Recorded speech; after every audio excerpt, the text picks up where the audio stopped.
बिजली जो बहरान वॾनि मसइलनि मां हिकु आहे। सिंध जे मुख़्तलिफ़ इलाइक़नि में बिजली न हुअण ऐं अण ऐलानियल लोड शेडिंग सबबि अवाम सख़्तु परेशान हुजे थो। ख़ासि तौर ॿाराड़ी वारनि इलाइक़नि में बिजलीअ जी अण ऐलानियल लोड शेडिंग जो सिलसिलो जारी आहे। किन शहरनि तोड़े ॻोठनि में गिड स्टेशन खां ईंदड़ 11,000 वोल्टेज जूं तारूं ऐं थंभा तमामु ज़ुबून हालत में आहिनि, जंहिं सबबि कंहिं बि वक़्तु वॾे ख़तरे जो ख़दशो मौजूदु हुजे थो, पर लाॻापियल इख़्तियारनि इन मामले खे संजीदा ई नाहे वरितो। जाती तालके में पिणु बिजली जी तारुनि ऐं थंभनि जी अहिड़ी सूरत हाल आहे।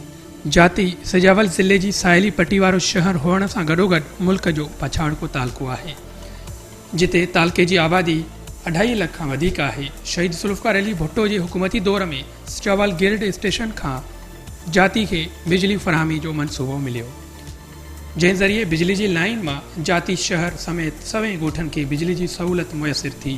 पर वक़्त जे हुक्मराननि ऐं लाॻापियल इख़्तियारनि जी नाहाली सबबि एॾो वॾो अरसो गुज़रण बावजूदि बिजली जी लाइन जी का बि मरमत नाहे थी सघी, जंहिं सबबि बिजली जूं तारूं ज़ुबून हाल थियण सबबि तमामु घणियूं ख़तरनाक बणिजी वियूं आहिनि। बिजलीअ जा थंभा काठ जी थूणियुनि ते ऐं तारूं रसनि सां ॿधल आहिनि, जंहिं करे इंसानी हयातनि खे ख़तरो ऐं बिजलीअ जो वॾो बहरान रहे थो।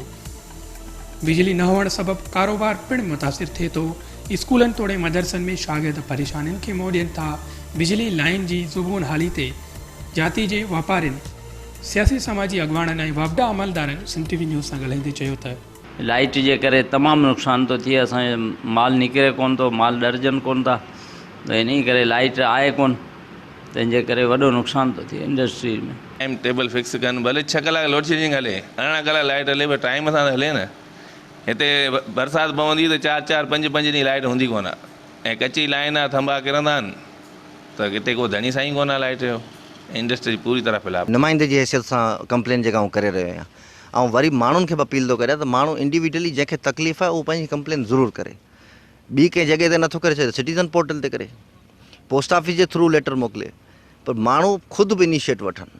अजाया गैर ज़रूरी बिल हाणे यूनिट हाणे उन्हनि खां बिल चार्ज था कया वञनि।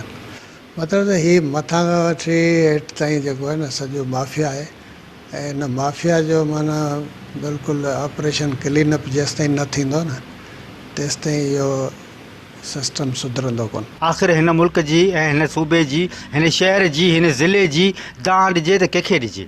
असां वटि जेको लाइट जो प्रॉब्लम आहे उहो तमामु ई घणो आहे, ऐं ख़ासि तौर ते असांजी जेका लाइन आहे सिजावल खां जाती ताईं, उहो शहीद ज़ुल्फ़िकार अली भुट्टे जे दौर में इहा लाइट मंज़ूरु थी, जेका हिते जे सवें ॻोठनि खे बिजली फ़राहम कई वञे थी। सवें ॻोठ रोशनी में ॿरनि था, पर अफ़सोस इहो आहे त असांजी उन दौर खां जेका लाइट लॻल आहे हेसि ताईं वरी उन शइ जी कंहिं बि क़िस्म जी का बि पोइवारी न कई वई आहे। तक़रीबन त जॾहिं बि का बरसाति या को अहिड़ो सिस्टम थींदो आहे या तेज़ हवा लॻंदी आहे, त असीं यकीन करियो इहो ई दुआ घुरंदा आहियूं त बरसाति जेतिरी पवे भले पए, पर अला करे हवा न लॻे।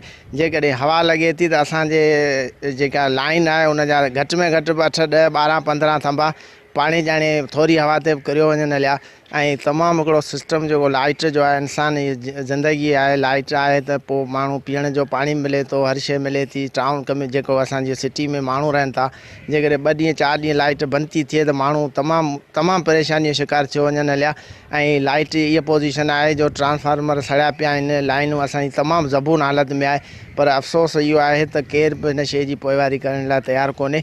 ऐं जेको सो वफ़ाक़ जेको ख़ासि तौर ते हीअ जेको तब्दीली पसंदि जेका आई आहे हुकूमत, जीअं वॾियूं दावाऊं कयूं, वॾियूं फ़तवाऊं कयूं त असीं पाकिस्तान जी तक़दीर बदिलाए छॾींदासीं, पाकिस्तान जे माण्हुनि जी तक़दीर बदिलाए छॾींदासीं, पर अफ़सोस सां चवणो थो पए त जेको सो असां सां जेको ख़ासि तौर ते जेको वफ़ाक़ सिंध सां सलूक करे रहियो आहे, ख़ासि तौर ते वापडा जी अण ऐलानिया लोड शेडिंग जेका 18 कलाक 20 कलाक लाइट आहे ई कोन, ट्रांसफार्मर सड़िया पिया आहिनि, शहर में का शइ कोन्हे आई। न ग़रीब जेको मज़दूर तबिको आहे उहो परेशान आहे, जेके हलनि थियूं चकियूं या मशीनूं वग़ैरह। जेकॾहिं लाइट आहे त उहो मज़दूर तबिको वीचारो 5 रुपया 2 रुपया कमाए पंहिंजो पेट गुज़र करे थो, पर लाइट ई न आहे त उहे मज़दूर ऐं जेके माण्हू आहिनि फाका कशी ते मजबूर आहिनि। ऐं हिन हुकूमत ख़ासि तौर ते जेको हींअर जेको तरीक़ेकार आहे, इहो त बिल्कुलु सिंध सां हिकिड़ो माटेली माए वारो सलूक पियो थिए। त ख़ासि तौर ते सिंधियुनि खे हिकिड़ो अज़ाब में भोॻियो पियो वञे। सिंधी माण्हुनि खे लाइट न आहे, पाणी न आहे, कंहिं बि शइ जी जेका आहे सा फैसिलिटी हिते असांखे न आहे। त ऐं घटि में घटि इहो आला अदालतनि खां इहा अपील था करियूं ऐं जेको हिते जे चूंडियल नुमाइंदनि खे बि असीं इहो रिक्वेस्ट था करियूं त बराए महिरबानी ही लाइट जो मसइलो जेको आहे असांजी लाइन तमामु तबाह आहे, ज़बून हालत में आहे, उनखे नए सिर जेको सो मंज़ूरु कराए जाती ऐं सजावल खां जेका असां नई लाइन असांखे ॾिनी वञे। ऐं ख़ासि तौर ते टाउन में जेके ट्रांसफार्मर जिन जिन वार्डनि में सड़ियल आहिनि, जिते जिते जो डैमेज आहे ट्रांसफार्मर, उहे ट्रांसफार्मर न्यू ॾिना वञनि त जीअं माण्हुनि जी ऐं हिते जे माण्हुनि जी पोइवारी थिए। असांजो ही वार्ड आहे, वार्ड नंबर 1, हिते बि हिकिड़ो ट्रांसफार्मर आहे जेको 14 महीननि खां सड़ियो पियो आहे। ऐं ग़रीब हिकु दफ़ो असांजे चूंडियल नुमाइंदनि खे MNA या MPS जेके बि आहिनि उन खे गुज़ारिश कंदुसि त बराए महिरबानी असांखे नई लाइट जेको सो लाइन ॾिनी वञे त तव्हांजूं महिरबानियूं थींदियूं। असां राति ॾींहुं हिन लाइन ते हूंदा आहियूं तक़रीबन इलाही टाइम खां वठी। जीअं वॾो साइक्लोन आयो नवाज़ शरीफ़ जे दौर में, उन टाइम ते हिते वॾो तूफ़ान आयो त सॼी लाइन ख़तमु थी वई। उनखां पोइ एमरजेंसी हंगामी बुनियादनि ते हिननि लाइन लॻाई। अक्सर छा आहे साइक्लोन साहिली पट्टी आहे हिते तक़रीबन पाणी ऐं जेको आहे असांजो सिस्टम अहिड़ो लॻो पियो आहे जिते थंभो हणण जी बि जॻह कोन्हे को। पोइ के पोल टेड़ा सेड़ा लॻल हुआ, के रोडनि जे पासे सां लॻल आहे, के हेठि कचे में लॻा, उनखे काफ़ी टाइम थी वियो आहे। हाणे कंडक्टर मुकमल ॻरी चुको आहे, ख़तमु थी वियो आहे। असांजी कोशिशि इहा आहे इंशाअल्लाह ताला हिनखे बहाल कंदे मथे अथॉरिटी खे बि लिखी ॾिनो आहे, उहे कोशिशूं वठनि पिया। इंशाअल्लाह ताला इहा करे वठंदे। बाक़ी हक़ीक़त इहा आहे, बाक़ी सूरत गंभीर आहे। असीं पाण राति ॾींहुं हिन लाइन ते माना सॼो ॾींहुं राति असांजी नंढूं आराम आहिनि। असांजी कोशिशि आहे सार्फ़िन खे सुठी सहूलियत ॾियूं, सुठी सहूलियत मुहैया जेको करे ॾियूं। पर हाणे मजबूरियूं इहे आहिनि त असांजी लाइन तमामु डिघी आहे। हीअ पट्टी साहिली पट्टी अहिड़ी आहे जिते कंडक्टर खे चेंज असीं नथा करे सघूं तेसीं मसइलो जो हल कोन्हे को। कंडक्टर खे चेंज कराइणो पवंदो। इन लाइ असां अथॉरिटी खे लिखी ॾिनो आहे। असां पंहिंजे एक्सियन ऐं असांजे SDO सॼो इहो लिखी करे प्रोसीजर मथे मोकिलियो आहे। असांखे उमेदु आहे इंशाअल्लाह ताला इहो जल्दी मसइलो हल थींदो तव्हांजो। बाक़ी असां पंहिंजे तरफ़ ते इंशाअल्लाह ताला तव्हांखे हर फैसिलिटी ॾींदासीं। तारुनि जो किरण त वाक़ई मामूलु आहे, रोज़ु किरनि थियूं, कंडक्टर वाक़ई ख़तमु आहे, इन में को बि शक कोन्हे। तव्हांजे साम्हूं आहे, आवां छा लिखायां, आवां जे साम्हूं आहे। तव्हां हींअर बि आयो ऑन स्पॉट ते असांजे तारूं छिकियूं पिया। हे टोटल थंभनि तां तारूं किलियल आहिनि। थोरो बि तूफ़ान अचे थो, थोरी बि हवा अचे थी त पोल जेके PCC पोल आहिनि इलाही टाइम जा ॻलियल आहिनि, टुटी था वञनि। असां उन्हनि ते चढ़ण बि असां लाइ इलाही प्रॉब्लम आहे। सुजावल खां वठी जातीअ ताईं टोटल केतिरा ॻोठ ऐं केतिरा नंढा स्टाफ ऐं केतिरियूं फैक्ट्रियूं हिन बिजली जी सहूलियत खां महरूम रहनि था? तक़रीबन हिते जेके विलेज आहिनि न, विलेजनि में बि इहो ई सिस्टम आहे त पाणियाठ वारो इलाइक़ो आहे, कलर जो इलाइक़ो आहे, उते पोल सभु डैमेज थी चुका आहिनि।